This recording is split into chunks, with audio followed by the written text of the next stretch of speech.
e graça para você ligado nessa emissora. Iniciamos, com a graça de Deus, mais uma edição do Vejam Só Entrevista. Toda sexta-feira, nesse horário, estamos juntos, buscando esclarecer questões importantes e relevantes para o povo de Deus.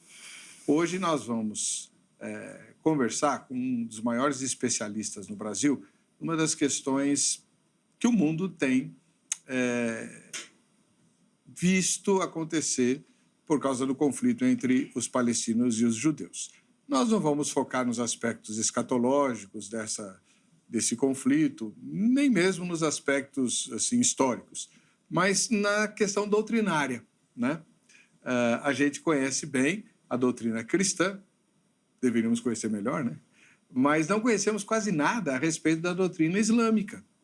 E se há uma coisa que não ocupa lugar, é a informação, inclusive para que possamos compreender e tratar em oração e na prática de uma maneira mais eficiente para a conversão dos patrícios e dos habitantes do planeta, né, nossos irmãos em Adão, para o Senhor Jesus Cristo.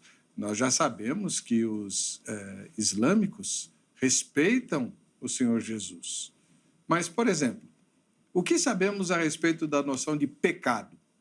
Eles creem no pecado? O que é pecado para eles? Há pecado original? Todos são culpados? Estão todos condenados? Como é que um muçulmano crê na doutrina da salvação? O que acontece com ele depois da morte, né?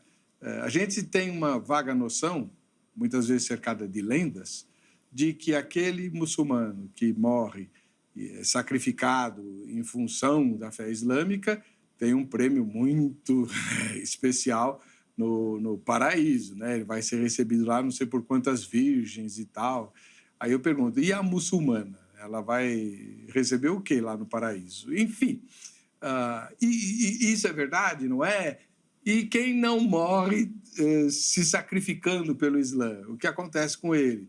Existe perdição? Para onde vão os perdidos? Para onde vão os salvos? Como é que se obtém a salvação? Todas essas questões e tudo aquilo que está ligado a isso vai ser esclarecido na entrevista de hoje com o pastor Samuel Silva, ministro da Igreja Batista do Povo e assíduo frequentador do Vejam Só. Seja muito bem-vindo, pastor. Paz e graça. Muito obrigado, Weber. Prazer imenso estar aqui com você mais uma vez para conversarmos um pouco sobre esse assunto tão importante para nós, para a Igreja Brasileira e para a liderança da Igreja Brasileira. Muito obrigado por me receber mais uma vez.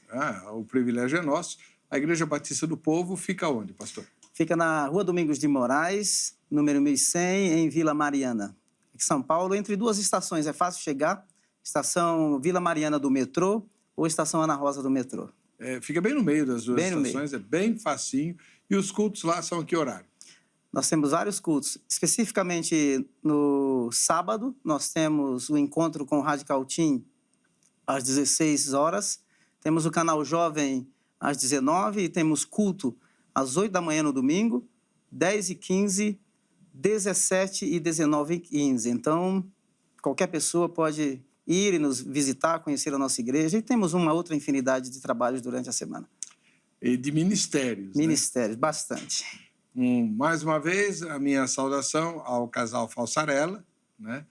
Pastora Marília e pastor Paulo, que são meus amigos e que me ajudaram num momento muito delicado da minha vida, né? Me receberam lá, nunca fui membro da Igreja Batista, eu sou presbiteriano independente. Mesmo assim, eles se desdobraram em oração, em atendimento, me doaram literatura, orientação. Foi um momento muito, muito importante para mim. Por favor, seja porta-voz da minha saudação para o casal Falsarella. Pastor, o senhor escreveu, deixa eu mostrar aqui o livro do pastor, que é o livro que nós vamos usar hoje na nossa entrevista. Eu acho que é a câmera do lado, né? Deve ser a 2 que eu vou usar. É aqui mesmo?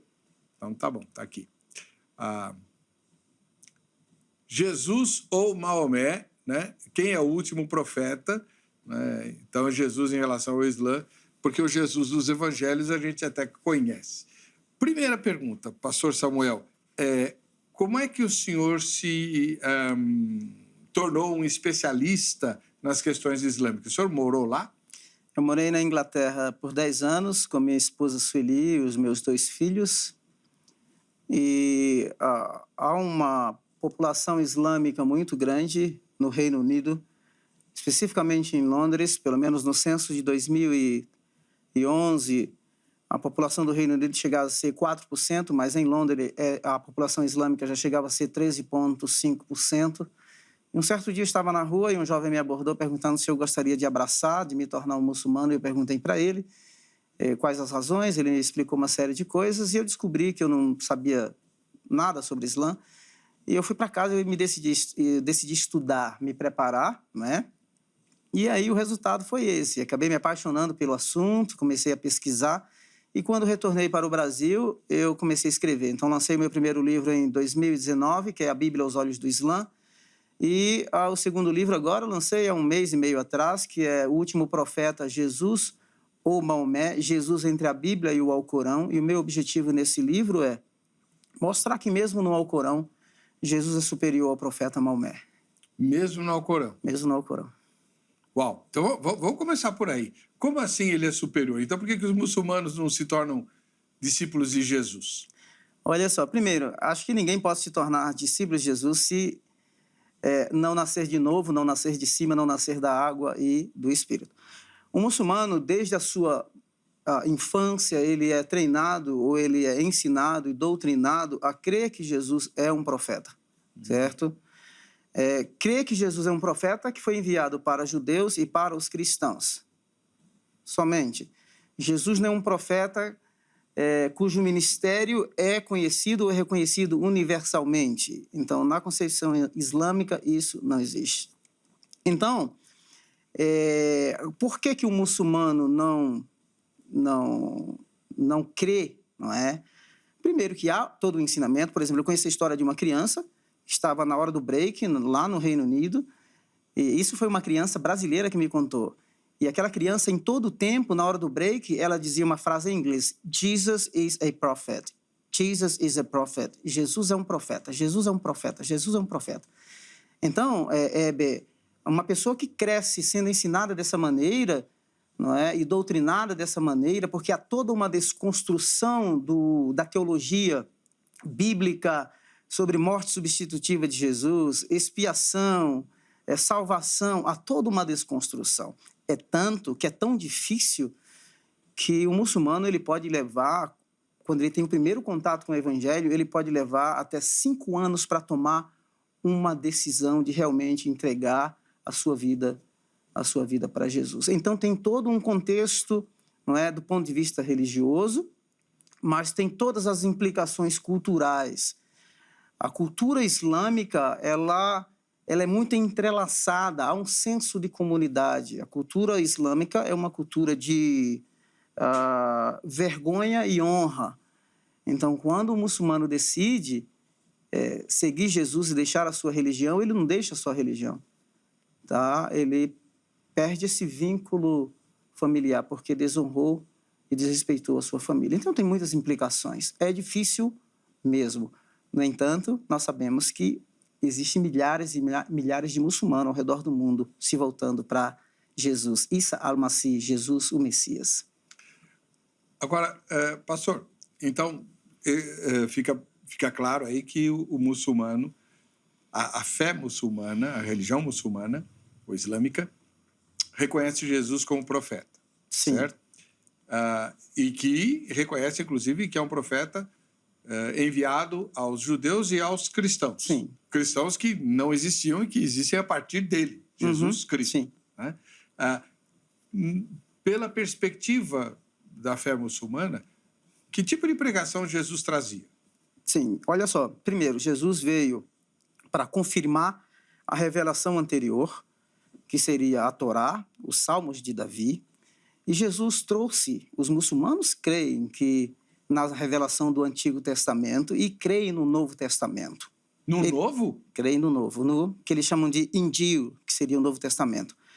Agora, mesmo essas revelações, elas foram dadas também para um povo específico, no caso judeus e cristãos, e elas também foram dadas para resolver problemas de uma época específica.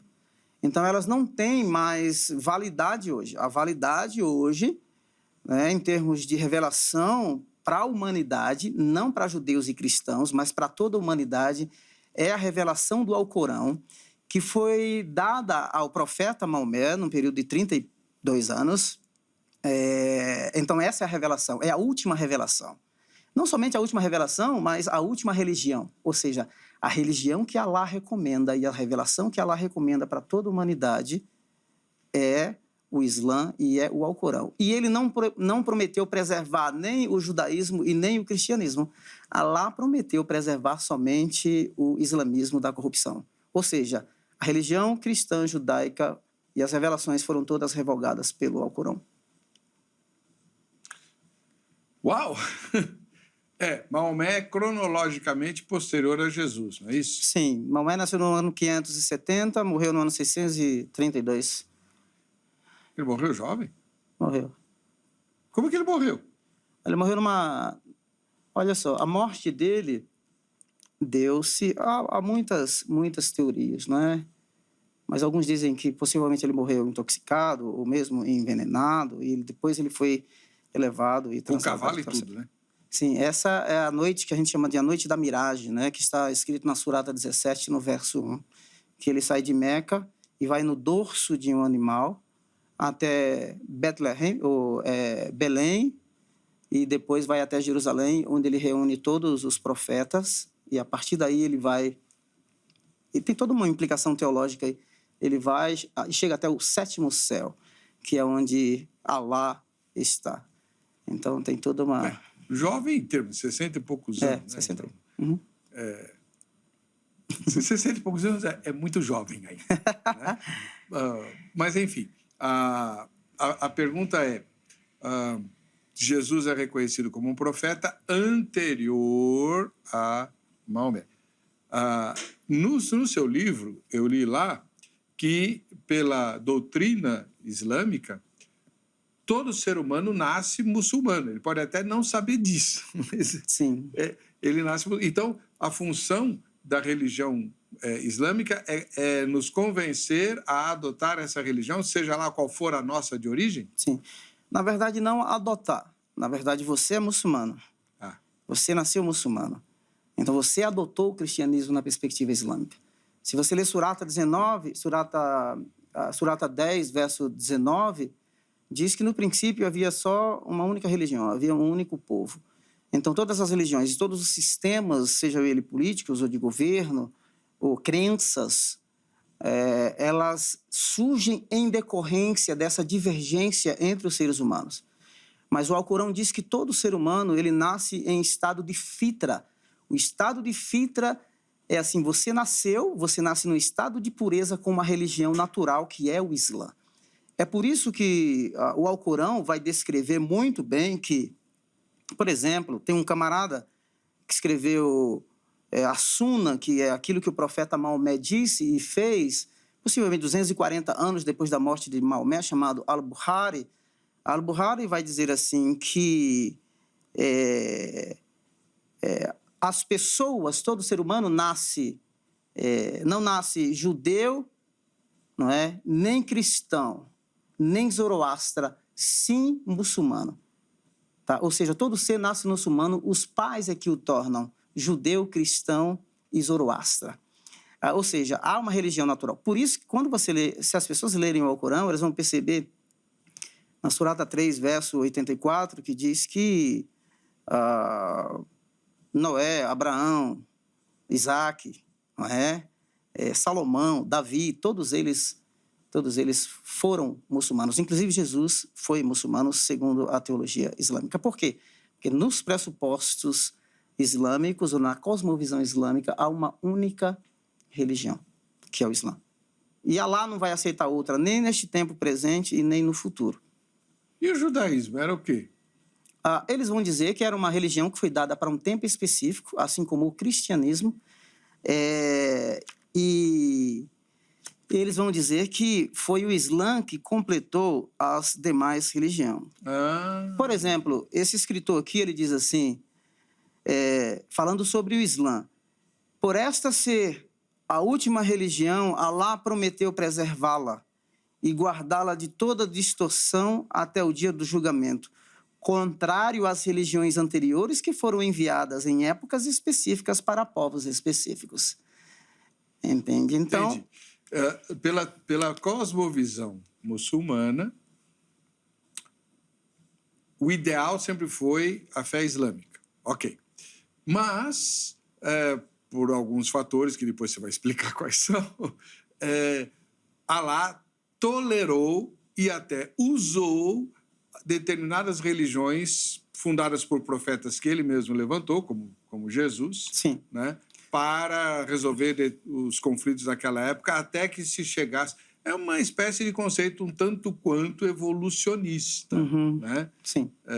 Por alguma... Mas aí entra uma pergunta muito delicada. No seu livro, que eu fiquei muito surpreso, está escrito que a fé islâmica não reconhece o pecado original. O que é que significa isso?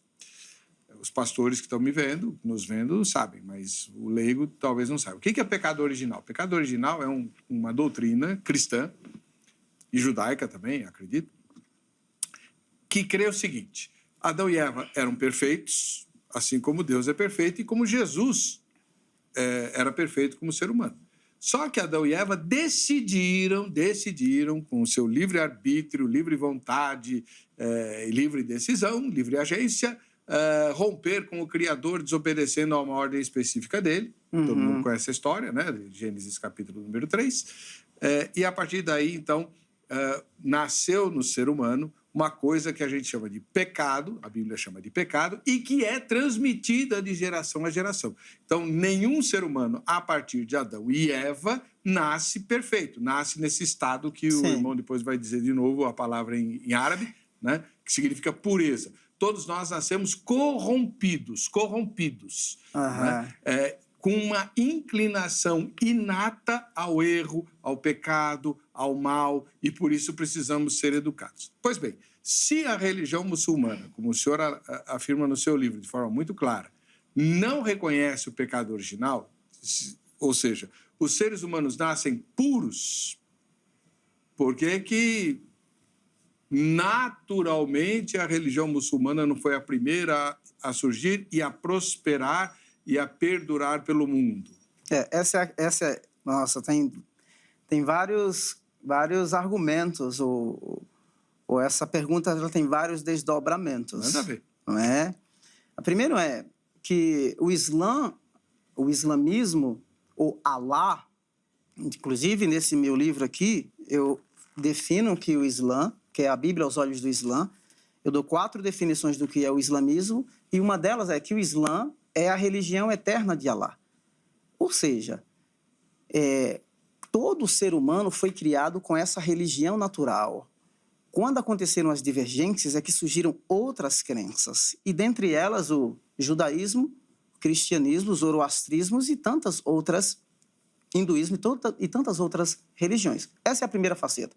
O Alcorão, apesar de reconhecer, e os teólogos vão afirmar isso, reconhecer judaísmo, cristianismo e as demais, diz que eram religiões incompletas e imperfeitas, e foi o Islã que realmente as aperfeiçoou. Quem lê a Surata 5, não é, no verso 3, na última parte, que é a parte C, vai dizer que completei a vossa religião, inteirei a vossa religião. Essa é a primeira parte. Então, Alá não reconhece nenhuma outra religião. O Islã é a religião eterna. Por isso que há uma caricatura colocada em todos os profetas do Antigo Testamento. 19 profetas, pelo menos, que são mencionados no Alcorão, todos eles são mencionados como sendo muçulmanos. Essa é a primeira faceta. A segunda faceta é, sim, nós reconhecemos, a maioria dos teólogos ou das confissões doutrinárias teológicas, elas reconhecem que todo ser nasce em estado de pecado e que nós herdamos as consequências do pecado de Adão. O islamismo não, que diz que nós não estamos sendo penalizados aqui pelo pecado de Adão. Adão cometeu o seu pecado e Eva, e ele sofreu as consequências do seu pecado. Quem lê a Surata 7, a partir do verso 23 até o verso 25, Primeiro, vai dizer que eles estavam no paraíso.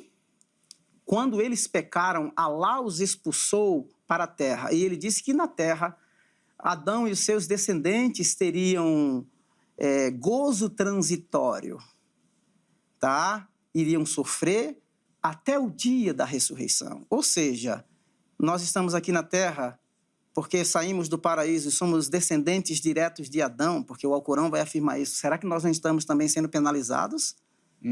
Porque ele nos expulsou do paraíso que fica em algum lugar? Por que os filhos de Adão e Eva não nasceram ou foram transladados para o paraíso já que eram puros? Então, essa é uma contradição forte. Sim, então não bate. Então, tem essas pontinhas soltas aí. Então, de alguma maneira, sendo penalizado. Agora, do ponto de vista da salvação, quais as implicações que tem para nós? Porque o Alcorão vai desconstruir, dizendo assim, tá bom, então vocês pecaram, e eles vão até usar Ezequiel 18, toda alma que pecar, essa morrerá, e etc. Só que nós temos essa consciência. Agora, o que é mais grave para mim é que o Alcorão vai dizer assim, olha, se Adão foi penalizado pelos seus próprios pecados, então, e ele pagou pelos seus pecados, Jesus jamais poderia ter morrido, ouvindo a terra. Tem uma moça chamada Aisha Stacy que diz assim, que Jesus jamais veio à terra para pagar os pecados de A ou de B. E o Alcorão tem várias referências que diz assim, que nenhuma alma jamais carregará os pecados de outra vida. Entende? Então, há uma desconstrução da doutrina cristã sobre pecado original, sim, mas a implicação mais grave é sobre a doutrina da salvação, que é pilar da confissão cristã. Com certeza. Né? Aliás, nós somos cristãos por causa da doutrina da salvação. Isso. Né? Eu esqueci de novo a enquete, que não tem a ver com o tema, mas tem a ver com essa questão toda que o mundo está sofrendo, né? Ou vivendo em função. É uma pesquisa, tá bom? Uma pesquisa, a gente quer saber a sua opinião particular. Você acredita que Israel deva ceder mais territórios aos palestinos a fim de alcançar a paz? Vamos às alternativas. Sim, eu acredito, ou não, eu não acredito, ou então eu ignoro. Não sei. Ignoro significa não tenho informação suficiente, não tenho opinião, não vou opinar, né? Não me comprometa, enfim. Responda. Ao final dessa edição, a gente vai ver o resultado parcial da nossa enquete, que não tem a ver com o tema. O tema tem a ver com doutrina, né?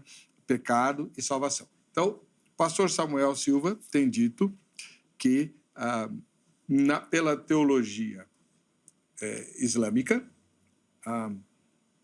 cada um é responsável pelas suas próprias iniquidades. Nós não pecamos porque Adão e Eva pecaram. Nós não temos uma inclinação natural para o mal. Nós nascemos puros.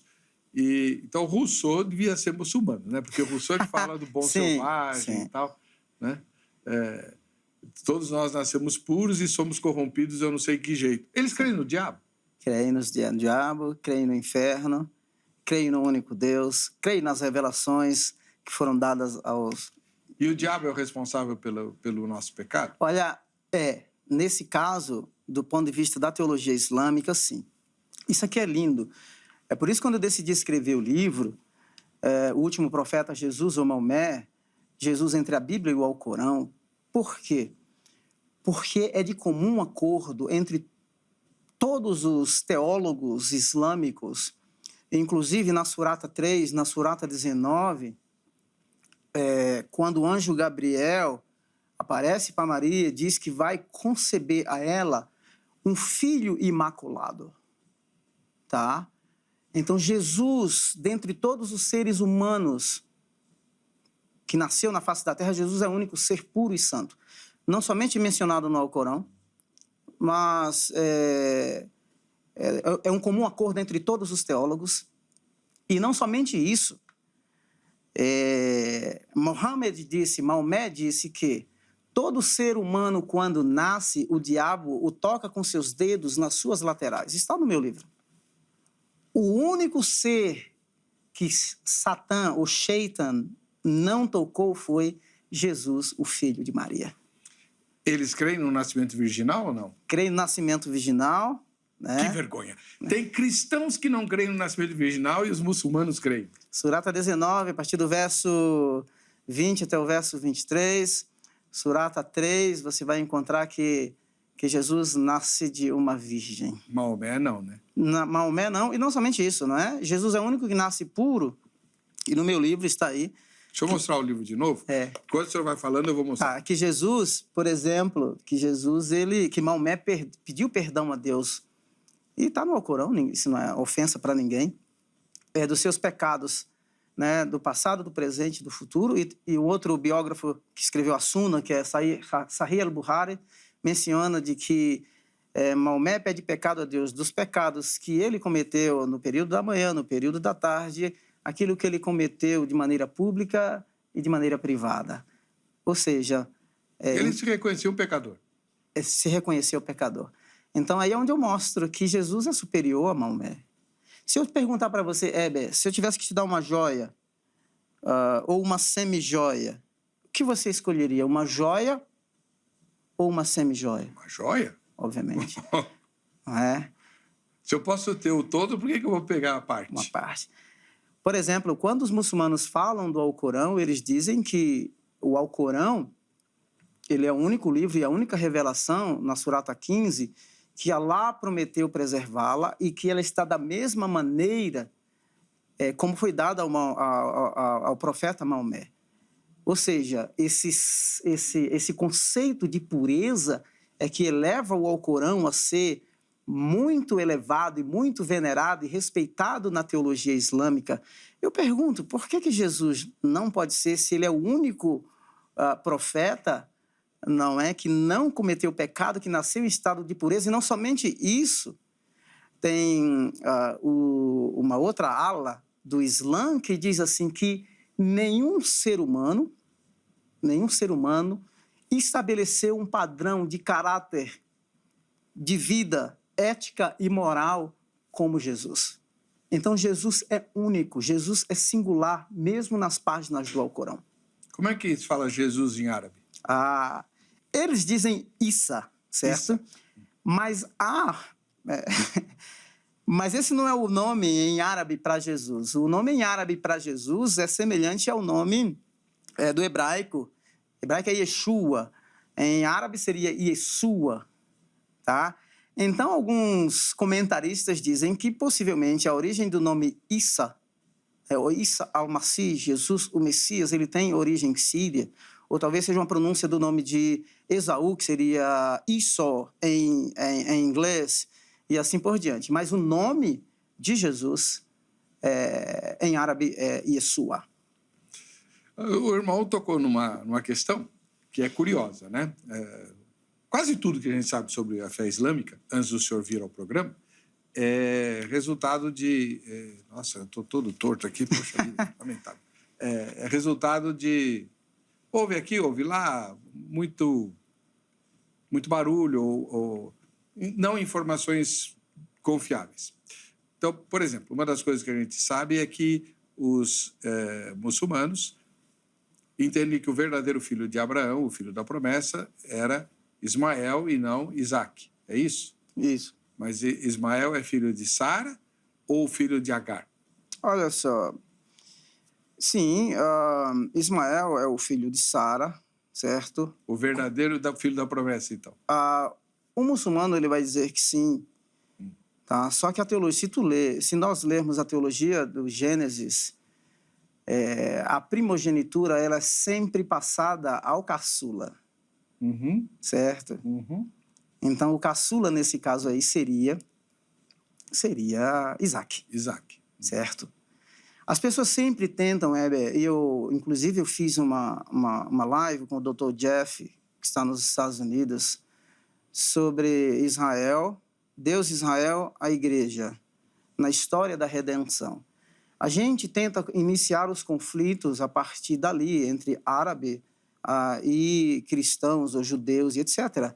Mas quando lemos Gênesis capítulo 3, a gente sabe que toda a divergência, todo o conflito entre Deus, ou a animosidade entre Deus e a humanidade surge em Gênesis 3. E quem lê Gênesis, no capítulo 15, as promessas de Deus para Abraão, quando ainda não tinha descendente, era de que as nações seriam abençoadas nele. Quando Ismael nasce, Ismael será como um boi selvagem, em sentido de ter liberdade, um jumento selvagem, com sentido de ter liberdade, eles serão abençoados. Então, a gente tenta se situar a partir daí. Eu não me situo aí, eu me situo em Gênesis, como origem de todo o conflito que tem na Terra. Quando a gente lê Romanos 1, os gentios pecaram, Romanos 2, os judeus pecaram, e em Romanos 3, Paulo vai dizer que todos pecaram e destituídos estão da glória de Deus. E Paulo vai desconstruir também toda a pretensão dos judeus. Verdade. Ele vai desconstruir toda a pretensão dos judeus. Então, agora, de onde vem essa animosidade? Para mim, a animosidade vem quando o profeta Maomé ele sai de Meca no ano 622, onde se inicia o calendário islâmico, e ele chega em Medina entre 622 a 624, existiam pelo menos 3 tribos judaicas naquele lugar, e Maomé foi convidado realmente para ser um mediador dos conflitos que existiam entre essas tribos. Mas ele se apresenta como um novo Moisés, como profeta prometido no Antigo Testamento. Então, o judeu realmente tem, até hoje, a esperança messiânica. Então, me faça sinais, realize milagres. Então, os milagres não acontecem. Então, quais são os desdobramentos dessa história? É que, a princípio, há um tratado de Medina, os judeus tinham uma liberdade para exercer a sua fé e a sua crença, mas, em determinado momento, os judeus são acusados ou afirmados por Maomé e os seus companheiros de que eles estavam se associando com Meca para desbancar o poder de Maomé em Medina. E aí, nesse dia, isso também não é novidade para ninguém, pelo menos 800 judeus são executados. Tá? Então, para mim, todo conflito, e até hoje eu tenho documentos recentes de que, e não é todo muçulmano, eu não diria que todo muçulmano pensa assim, mas existe uma ala, tá?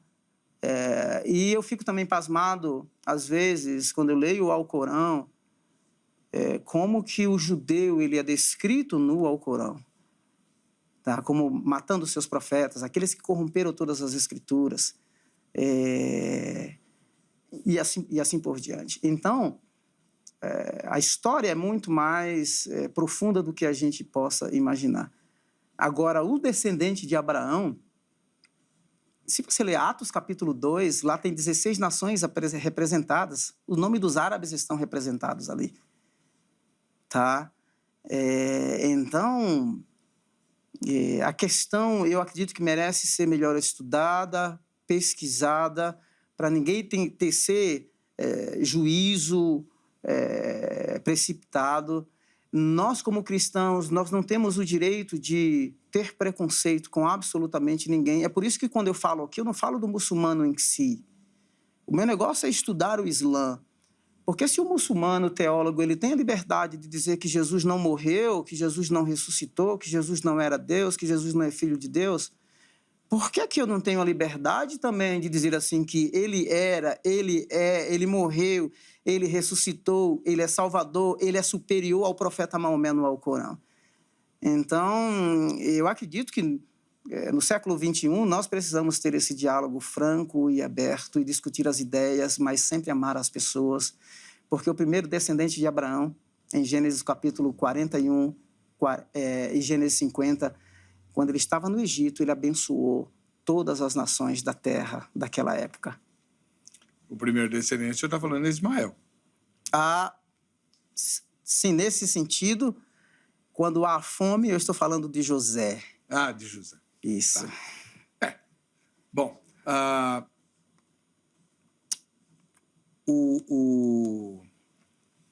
eu tinha uma questão que agora escapou, mas daqui a pouco a gente... eu me lembro. Eu vou me lembrar. Na verdade, assim, os conflitos entre os árabes e os judeus eram muito menores do que os conflitos que depois os árabes terão com os cristãos por conta das cruzadas, né? Engraçado, os cristãos, pela história, né, a religião cristã, não vou dizer os seguidores de Jesus, mas os adeptos da religião cristã, ao longo da Idade Média, principalmente, moveram guerras extremamente sangrentas contra os árabes, os muçulmanos, que estavam tomando conta de Jerusalém a fim de libertar o Santo Sepulcro das mãos dos árabes. E por isso que até hoje muitos adeptos do extremismo islâmico, inclusive terrorista, acusam os cristãos de serem cruzados, né? São os cruzados. Estamos perpetuando a guerra que começou nas cruzadas. Mas a própria fé cristã, a própria religião cristã, também perseguiu os judeus, né? Então, brigou com todo mundo.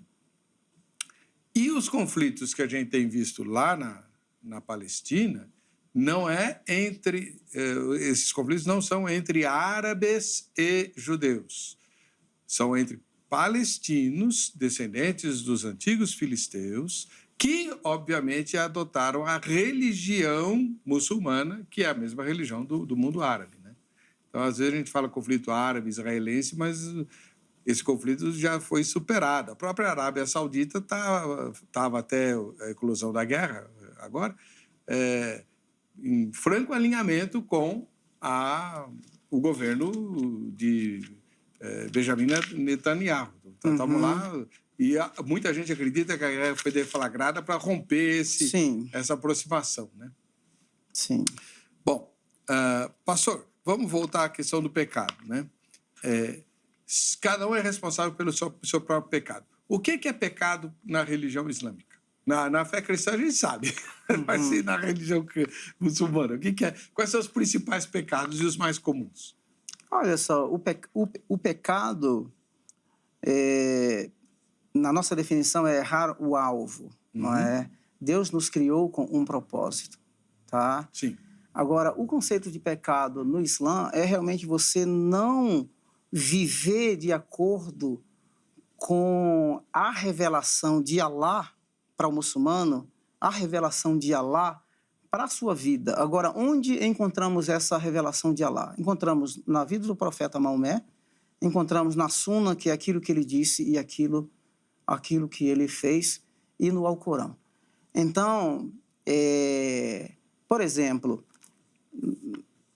Alá, quando deu uma revelação ao profeta Maomé, porque muitas meninas eram enterradas vivas no 6º século, então ele falou assim, então, é o seguinte, o Maomé, ele legalizou a poligamia. Eu sei que a maioria dos teólogos islâmicos, eles vão dizer assim que Salomão era polígamo, e assim por diante. E era mesmo? E era mesmo. E era mesmo, vai negar? Não é. Ele era. Não dá para varrer para debaixo do tapete, Não. mas o propósito de Deus não era esse. Deus criou homem e mulher. Deus uniu e os fez uma só carne. Davi também foi polígamo? Polígamo.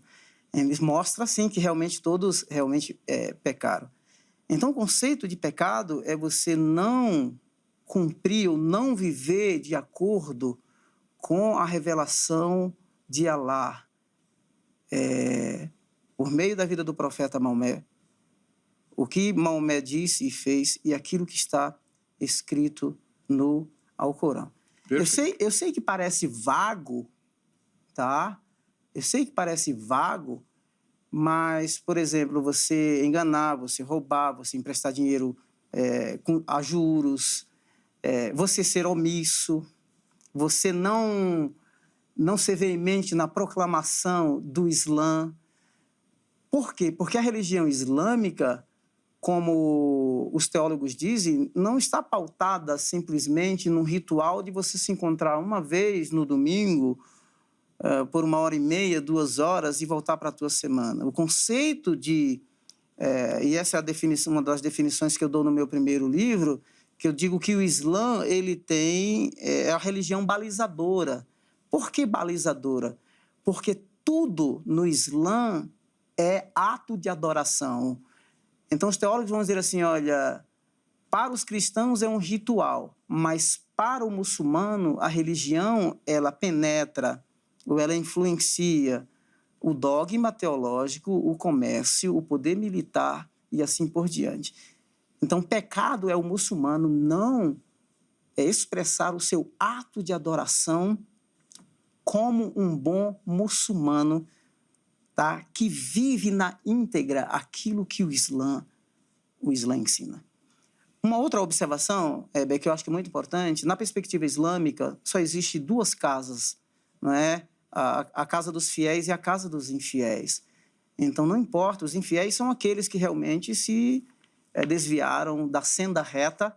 Por isso que Alá sempre enviou mensageiros para que os seus profetas, com a mensagem proclamada, trouxessem os desviados, os infiéis para a senda reta. Por isso que há um conceito de jihad, que jihad não é simplesmente guerra travada, isso pode ser falado em determinado momento, mas o jihad é tornar o Islã como religião suprema, como diz aqui o Dr. Abdul Hanan. Bom, isso esbarra ou encontra respaldo nas escrituras do Novo Testamento. Começando pelo fim. Uhum. O apóstolo Tiago, né? Ele vai, ou é Judas, acho que foi Judas, não lembro se foi Judas ou Tiago, falou assim para que nós lutássemos e combatêssemos pela fé. Judas, 1:4. É Judas, né? Yeah. O versículo número 4, que fala que a gente tem que combater pela fé que foi dada aos santos. Uhum. Então, o conceito de jihad verbal ou de enfrentamento, de luta, de convencimento, está lá. Está escrito lá. Sim. O outro, o irmão mencionou que a fé muçulmana, ela perpassa todos os elementos e todos os momentos da vida e não se resume a rituais realizados num lugar sagrado uma vez por semana. A fé cristã também. A fé cristã autêntica, tudo quanto, pois, fizerdes, quer comais, quer bebais, ou façais outra coisa qualquer, fazei tudo para a glória de Deus, ou para a adoração a Deus. Isso é Paulo falando. Né? Nós é que tornamos a fé uma religião. Sim. E aí é que entra a diferença entre a fé autêntica cristã e a religião cristã com todos os seus defeitos. É isso. Agora, como é que são punidos esses pecados? Então, quando eu transgrido um preceito que o Alcorão traz, ou que o Maomé trouxe, como é que eu sou punido? Olha só, essa é uma boa pergunta. Quando você lê Surata 2, está lá no Alcorão, e essa é uma grande diferença entre o cristianismo e o islamismo, porque Jesus manda a gente perdoar, e perdoar até 70 vezes 7 o próximo, mas o Islã, ele resgata a lei do talião, a lei do olho por olho e do dente, e dente por dente. Então, quando nós, no Antigo Testamento, a gente segue da lei do talião, não é? Para uma liberdade, obviamente que o ser humano que cometeu injustiça, ele tem que ser ele deve ser penalizado. O Estado existe para isso, conforme Romanos capítulo 13. Mas, por exemplo, se alguém rouba, ele pode ter um dedo, uma mão decepada no mundo islâmico. Tá? O adultério, a mulher pode até ser apedrejada. Ou alguém que mata alguém, ele pode pagar uma multa, tá? Ou ele pode pagar com a sua própria vida.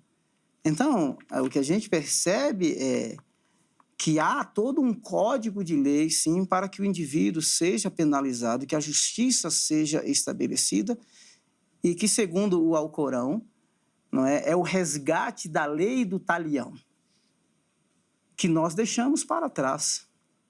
Mas se o muçulmano erra, vamos supor, eu sou um ladrão, eu roubei, aí cortam a minha mão, mas eu me arrependo e nunca mais eu roubo, Alá me perdoa? Sim. Agora, a justiça de Alá, ela é exercida através do governante, não é? Ou através dos líderes que conhecem o que está escrito no Alcorão, tá? O que está escrito na suna do profeta Maomé e naquilo que Maomé ensinou e fez no seu estilo de vida. Então, o perdão é dado a partir daí. Ou seja, você é penalizado e a pena é essa, a marca é uma mão decepada ou a adúltera apedrejada. E o adúltero? Olha só, o adúltero também. Só que a gente vê histórias de que, me parece que...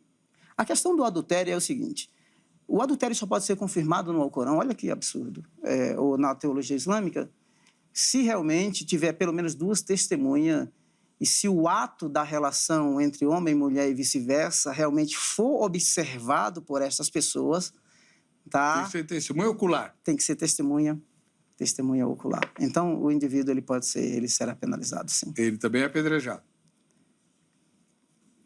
Bom, tem pecado... quem morre sem salvação, quem morre sem se arrepender e tal, vai para onde? Vai para o inferno mesmo? O mesmo inferno? Não. Existe o dia do julgamento, certo? Também tem. Tem o dia do julgamento. O dia do julgamento é que você está na terra, e na terra, como eu já mencionei na Surata 7, diz que você vai ter nela gozo transitório. Então, a salvação, ela dá-se... É um conceito, para mim, um conceito muito volátil no Alcorão, tá? Que é o conceito de salvação. Porque diz que Alá, ele envia para a senda reta quem ele quer e ele desvia quem ele quer. Ele desvia? Sim. Eles são calvinistas, né? Do ponto de vista da eleição incondicional, sim. Aí tem um outro termo usado que diz assim, olha, aquele que crê em Deus, aquele que crê nos seus profetas e no dia do seu juízo, esse será salvo. E o outro aspecto da salvação é o aspecto da salvação por meio das obras, que diz que ainda que você faça uma boa ação do tamanho de um átomo, no dia do julgamento, as suas obras ou essa ação será contada.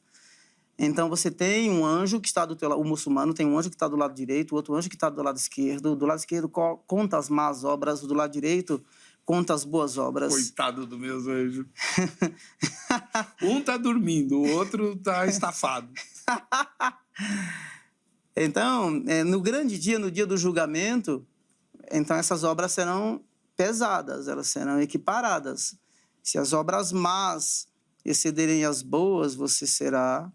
O senhor faz uma afirmação no seu livro que é muito forte. O senhor afirma que, se eu li errado, me perdoe. E o senhor esclarece agora, que o próprio Maomé não tinha absoluta certeza da salvação dele. Nem ele, nem Abu Bakr. É verdade? Ele não tinha certeza da salvação. E se você perguntar para um muçulmano, essa é uma coisa que me implica e me intriga bastante, e com todo o respeito que eu tenho. Por exemplo, eu participei de um debate, o debate durou 3 horas e, obviamente, que eu assisti, ele durou 3 horas e 30 minutos. No final da audiência, e é um dos maiores apologetas do mundo hoje, chamado Mohammed Hijab. E no final, uma moça que estava ouvindo também fez uma pergunta para ele assim, você tem certeza que você vai entrar no paraíso? A resposta dele foi simples e direta, eu não tenho certeza que vou entrar no paraíso. Entende? Então, misericórdia. Assim, então, nenhum muçulmano tem certeza que vai entrar no paraíso. Agora, o que me intriga é, puxa vida, eu tenho o melhor profeta, eu tenho a melhor revelação, entende? Mas eu vivo nesse limbo, essa é a afirmação no meu livro, eu vivo nesse limbo sem ter a certeza de que entrarei no paraíso. O que é diferente dos cristãos. Todos aqueles que receberam Jesus, a eles deu-lhes o direito de serem feitos filhos de Deus, que a salvação ela não vem pelas obras para que ninguém se glorie, não é? Então, Jesus realmente pagou o preço e aí a gente resgata a teologia substitutiva. Ou seja, nós temos paz porque nós somos adotados como filhos de Deus em Cristo Jesus, nascido por meio de uma ação sobrenatural do Espírito Santo no nosso coração, nascidos de novo, regenerados. O senhor morou na Inglaterra há, uns 20 anos, talvez, não sei, não lembro. Um escritor chamado Salman Rushdie escreveu lá uns poemas e ele foi condenado à morte pelo Ayatollah lá do acho que foi a Ayatollah Khomeini, não lembro direito, lá no Sim. Irã. E ele está sendo caçado até hoje aí pelos muçulmanos porque ele teria ofendido a honra do Islã ou de Maomé, não sei. Inclusive, ele recebe proteção da polícia britânica até hoje, né? Ele foi atacado há 2 anos atrás. Com faca, né? E esses muçulmanos que liberaram essa lei, que a gente chama de fatwa, pagavam pela cabeça dele 3,5 milhões de dólares. Tá brincando? Agora, eu acho que vale a pena salientar que essa foi uma ordem que saiu, não é? Porque ele ofendeu, né, segundo a perspectiva islâmica. Então, mas ele foi atacado. E o senhor não tem medo? Atrás. Olha só. O senhor também é um escritor que fala do Islã. Mas uma vantagem que eu tenho, quem lê os meus livros, por exemplo, quando eu mencionei aqui, tudo quanto eu mencionei do ponto de vista teológico, histórico, baseado nos escritos do Alcorão, na Bíblia e na teologia. É aquilo que eu mencionei já aqui nessa conversa com você. Eu estou num país livre, não é? O direito de liberdade religiosa ela é assegurado pela Constituição, tá? Então eu tenho que proclamar o Evangelho, eu tenho que anunciar Jesus. A Inglaterra também é um país livre, irmão. Aonde? A Inglaterra também é. O Salman Rushdie é inglês, não é? Sim, sim. Na verdade, assim, agora eu tenho irmãos que estão em países islâmicos que eles põem a sua vida em risco para que o nome de Jesus seja anunciado. Sim. Alguns são presos, torturados. Por que é que eu ou qualquer líder religioso do Brasil, qualquer pastor, tá? Por que é que eu tenho que me inibir ou me isentar dessa oportunidade que Deus me dá de produzir conhecimento e colocar certo. Na mão da liderança da igreja brasileira ou na mão dos líderes da igreja brasileira? Então é o seguinte, eu nunca pensei em ter medo, porque nenhum muçulmano vai dizer assim, não, o Islã não é uma religião agressiva. Nós temos muitos testemunhos do que existe, e agora isso que o Hamas está fazendo na Palestina. Mas é o seguinte, nós estamos aí, outros pagaram o preço, morreram para que o evangelho chegasse até nós. Então eu gosto de uma frase de Zinzendorf, que ele diz assim, olha, eu tudo fiz por... ele tudo fez por mim, nenhum sacrifício é demasiadamente grande que eu não possa fazer por ele. Então nós temos inclusive aqui 27 nações onde se é proibido pregar o evangelho, e essas pessoas estão aqui para ouvir o evangelho, não é? Então, nós precisamos anunciar. Uma curiosidade, já que o senhor, que não tem muito a ver com o tema, a Índia é um país que tem se tornado extremamente hostil ao cristianismo, à fé cristã, tem havido perseguição crescente e intensa lá contra os cristãos, praticada pelos hindus. Eles também perseguem os muçulmanos? Perseguem? Sim. Eles perseguem os muçulmanos, eles têm os conflitos entre eles mesmos. Nos últimos 4 ou 5 anos, a ideia dos governantes depende do líder que assume o governo, e nós temos visto isso nos últimos 4 ou 5 anos na Índia, é realmente a busca de um reavivamento no hinduísmo. Do hinduísmo. Do hinduísmo. Tá certo. É porque a gente tem a tendência, né, nós somos muito mal informados, de achar que só quem persegue a fé cristã ou é comunista ou é muçulmano. Uhum. Né? E isso não é verdade. Agora, existe hoje, os dados mostram que nós temos 360 milhões de irmãos que são perseguidos no mundo. Tá? E dentre esse número de perseguição, se a gente, tirando a Coreia do Norte, os 10 primeiros países são todos de origem islâmica. Infelizmente, essa não é uma verdade que pode ser emitida. Agora, todo muçulmano persegue os cristãos? Não. Não, eu diria que todo muçulmano persegue os cristãos. Tem muçulmano secularizado, liberal, tem muçulmano que vem para o Brasil e quer se integrar, não é? Mas tem uma agenda, porque o Islã é, na sua natureza, uma religião missionária, assim como a nossa deveria ser, de proclamar o Evangelho, a boa notícia. O Evangelho influenciou o Império Romano nos 5 primeiros séculos de maneira extraordinária, sem usar uma arma. Então, por exemplo, alguns muçulmanos fazem essa pergunta, mas é o seguinte, vocês fizeram as cruzadas, vocês derramaram sangue? Sim, houve guerra. A grande sacada é o seguinte: a igreja sempre vai cometer erro nas suas abordagens, nas suas falas, tá?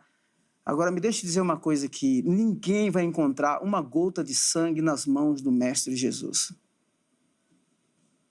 Ninguém.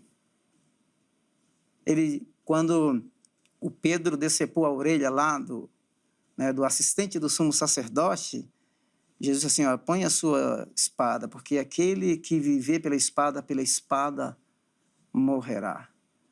Não é? Então, nas mãos de Jesus não tem nenhuma gota de sangue. É por isso que eu perguntei ao irmão, no início da entrevista, já que Jesus é tão bem, tem uma tão elevada consideração dentro da fé muçulmana, por que a pregação de paz, de amor, de entendimento e de perdão, que é extremamente radical nas falas do Mestre, o Senhor Jesus, que nós mesmos, seguidores de Jesus, temos dificuldade de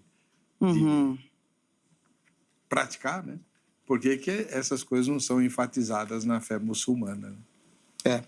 O muçulmano vai dizer assim: será que a gente vive realmente em paz? Eles olham para o Ocidente e eles nos veem como desviados, como depravados. Sim. E uma coisa muito importante, eu não sei se eu tenho tempo para dizer, eu queria seu comentário. Uma vez eu vi, muitos anos atrás, acho que foi lá na Palavra da Vida, no acampamento Palavra da Vida, se não me engano, alguém que estava vindo do mundo muçulmano, um brasileiro, mostrou fotos, slides de... como que eu vou dizer? Cinemas americanos com filmes pornográficos sendo anunciados, com os devidos cartazes, e também entrada de teatros onde se praticava nudez. Né? Então, ele mostrou rapidamente, né, para não excitar ninguém, mas mostrou essas fotos e fez o seguinte comentário: lá de onde eu vim, essas fotos são mostradas e eles dizem o seguinte para as crianças e jovens: isto é cristianismo.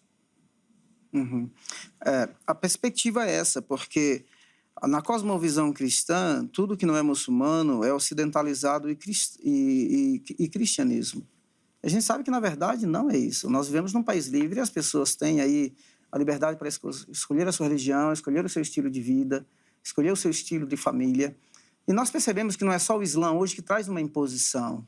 Existem leis aí, projetos de lei no Congresso, né, no modelo de família baseado no sócio-amor e assim por diante, a descriminalização da droga, não é, a legalização do aborto e assim por diante.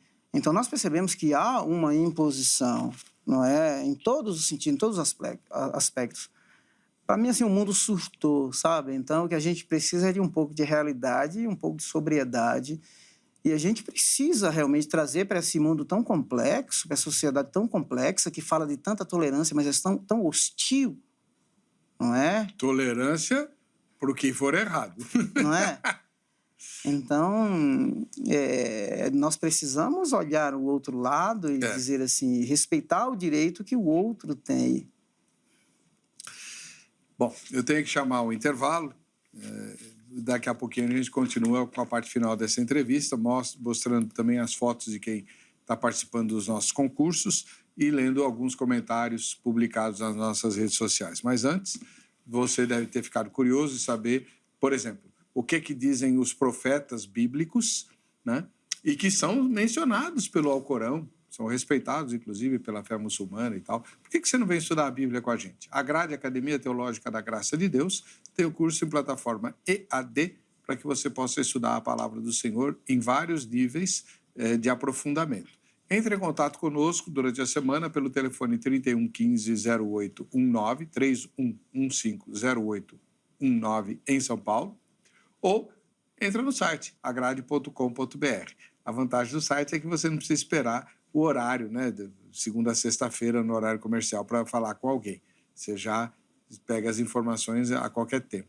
E aproveita e dá uma passadinha pelo site da HIT TV, hittv.com.br, para que você possa comentar a respeito das entrevistas que você tem visto aqui, das sugestões, fazer suas críticas. Tá bom? A gente volta já.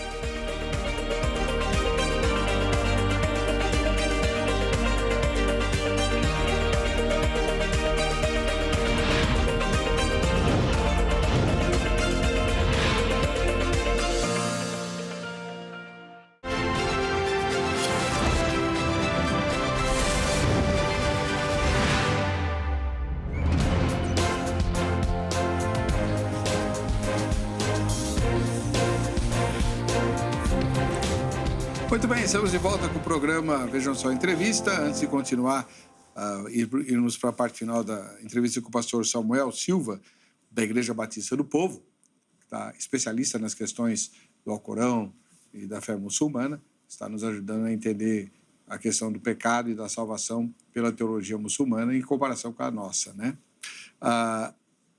Deixa eu falar para você, nós vamos sortear em breve Bíblias aqui entre aquelas pessoas que mandam a sua foto para nós. Daqui a pouco a gente vai mostrar três fotos para ilustrar o que nós estamos falando. Essas Bíblias aí, tá bom? Elas vão ser sorteadas. Se você quer concorrer, pega o seu celular, bate a foto durante a exibição do programa e manda para nós, que você já vai estar concorrendo.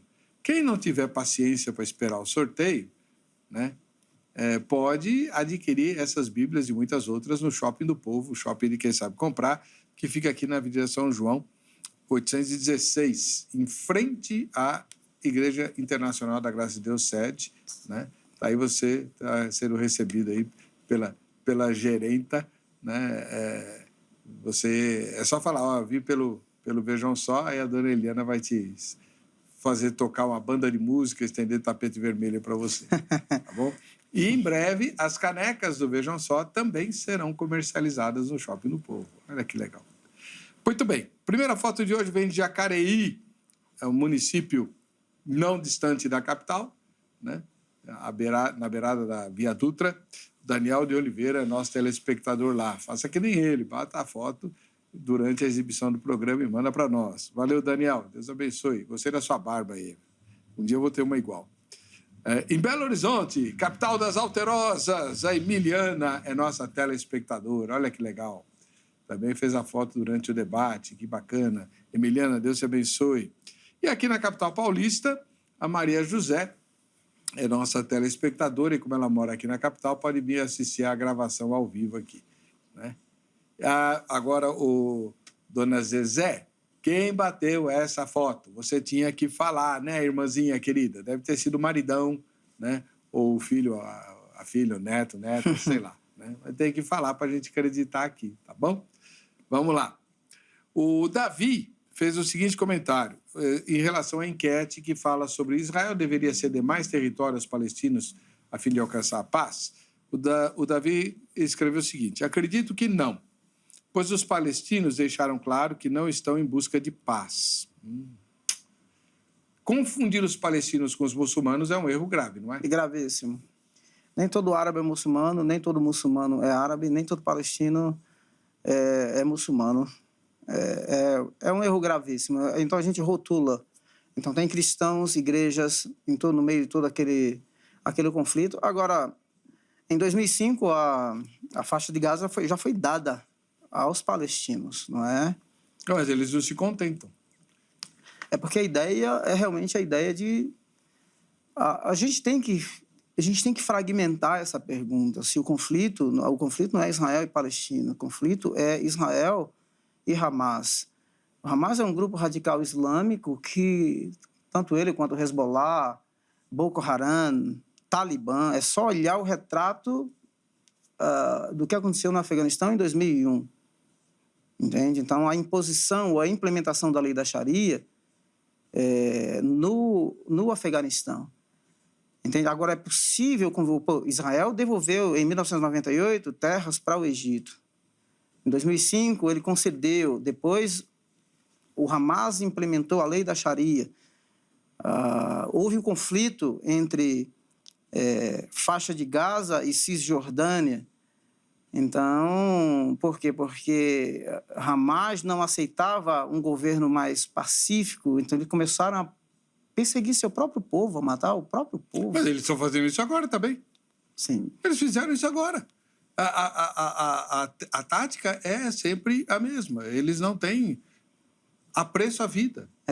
Bem, uma coisa que me escandaliza, e eu quero falar isso aqui ao vivo, é que eu fico impressionado como que as pessoas elas permitem ter... Parece que é uma lavagem cerebral, entende? Olha só, os judeus erraram ao atacar ou a derramar sangue inocente. Erraram. Agora eu pergunto, se eu não me defender, eu sou destruído. Tá? Agora, ninguém fala, por exemplo, eu não vejo alguns, até pessoas de uma linha de partidos políticos se pronunciarem, ou os protestos que acontecem ao redor do mundo, as pessoas não mencionarem o que esses caras fizeram em matar 260 e tantos jovens, pelo menos é o último número que eu tinha, de maneira sanguinária, sabe? Eu coloquei um comentário sobre isso no Instagram de uma pessoa, ele me bloqueou na hora. Então, a gente precisa de um pouco de sobriedade, sabe? De justiça. Uma coisa que ninguém lembra, até porque a nossa memória é muito curta, é que todos esses territórios que Israel cedeu aí aos palestinos foram tomados por Israel em guerra. E Israel foi atacado nas guerras desde 48, quando o Estado foi recriado, ele era minúsculo. Os árabes se uniram numa federação de nações, atacaram Israel várias vezes em várias guerras, e Israel venceu todas essas guerras e tomou os territórios que eram que estavam habitados pelos palestinos, que queriam destruir Israel. Eles não se contentaram com a recriação do Estado de Israel. Israel reconquistou isso em guerra. Agora tem que devolver assim do nada? A troco de quê? Isso é que ninguém lembra, ninguém fala. Foi em guerra, não foi Israel ocupou, invadiu o território. Ele foi invadido e repeliu e ganhou a guerra. E daí? E aí? Né? Essa é a questão que tem que ser levada em conta. Marcelo diz assim, não sei se a solução do problema se resume em quantidade ou tamanho de terra. Com certeza não é, né? Na verdade, a gente sabe. O que é que vai resolver o problema, o conflito lá? O advento do anticristo, que vai estabelecer paz. Não só lá, como no mundo todo, parecendo ser o príncipe da paz, o Messias. É isso que é fato. Se vai ser agora ou não, isso a gente não sabe, né? Bem, deixa eu falar uma coisa importante, que eu não vi ninguém até agora falar sobre isso, tá? E aí eu deixo até aqui para os nossos telenautas pensarem sobre. Por exemplo, quando a gente fala de comentário, é possível ter um comentário, você olhar o que está acontecendo e você ser justo, não é? Entender que é realmente um conflito, é uma guerra. Então, aquela nação... Por quê? Porque Hamas não reconhece até hoje Israel como nação.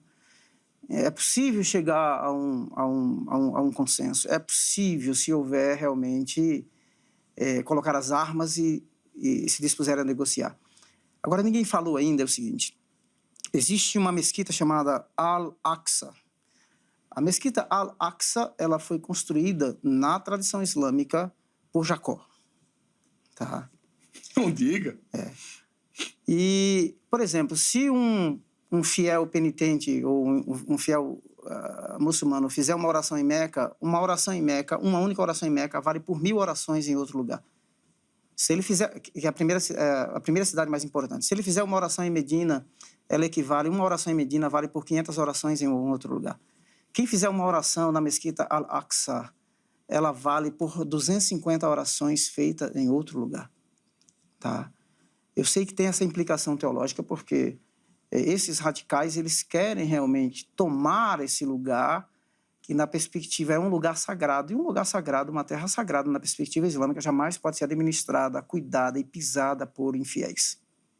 E a mesquita de Al-Aqsa fica em Jerusalém. Jerusalém. Pois é. Bom, o José publicou: as terras pertencem a Israel, Israel deve tomar todas. Tá bom, José. Nós estamos perguntando como é que a gente vai ter paz, né? Mas esse é o problema do anticristo, né, meu? Vamos lá. Quero agradecer ao pastor Samuel Silva, da Igreja Batista do Povo, autor